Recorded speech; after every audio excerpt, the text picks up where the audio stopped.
इस समय मैं खड़ा हूं मातोश्री पे। उद्धव ठाकरे ने वक्फ संशोधन विधेयक के बारे में अमित शाह को घेरते हुए कहा कि उन्होंने जो किया है वो उचित नहीं किया है। ठाकरे ने कहा है कि जिस तरह से लोकसभा के भाजपा नेताओं ने भाषण दिए और मुसलमान के बारे में जो चिंता दिखाई, उसे देखकर मोहम्मद अली जिन्ना भी शर्मिंदा हो जाएंगे। ठाकरे ने कहा है कि भाजपा हिंदू मुसलमान की राजनीति कर रही है। ठाकरे ने भाजपा को चुनौती देते हुए कहा कि अगर वह मुसलमानों को नापसंद करते हैं तो अपनी पार्टी के झंडे से हरा रंग हटा दें। उन्होंने कहा कि वक्त में जो गलत है वह गलत है। हमारी पार्टी कभी गलत का समर्थन नहीं करेगी। हमने बिल का नहीं, भ्रष्टाचार का विरोध किया है। ठाकरे ने कहा है कि हम इस समय विधेयक का विरोध नहीं कर रहे हैं, बल्कि भाजपा के दोहरे चेहरे का बेनकाब कर रहे हैं। उन्होंने कहा कि विधेयक में निश्चित रूप से कुछ अच्छी बातें हैं, लेकिन उसका इस्तेमाल राजनीति के लिए नहीं होना चाहिए। इसे विधेयक का हिंदुत्व से लेना देना नहीं है।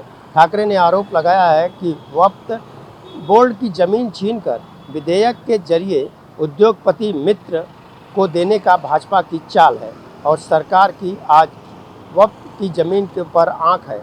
कल मंदिर, चर्च और दूसरे धार्मिक स्थलों पर भी नज़र होगी। उन्होंने कहा कि भाजपा ईद के मौके पर सौदाएं मोदी देती है, लेकिन मुसलमानों के खिलाफ ही काम करती है।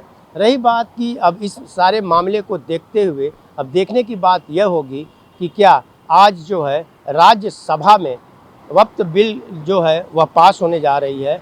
और देखा जाए तो समर्थन भी जो है सांसदों की अगर देखा जाए, राज्यसभा के जो हैं उनकी संख्या भी ज़्यादा है। और पास होने के बाद जिस तरह से और धमकियां मिल रही हैं मुस्लिम संगठनों से कि वो सड़कों पे आएंगे, शाहीन बाग की याद दोहराया जा रहा है, उसके लिए देखा जाए तो पूरे देश में पुलिस अलर्ट पर है। उत्तर प्रदेश की बात कर लें या महाराष्ट्र की बात कर लें या दिल्ली की बात कर लें, वहाँ पर हर जगह संवेदनशील जो एरिया है वहाँ पर पुलिस की तैनाती कर दी गई है। अब देखने की बात यह होगी कि बिल पास होने के बाद विपक्ष का एक्शन किस तरह से होता है।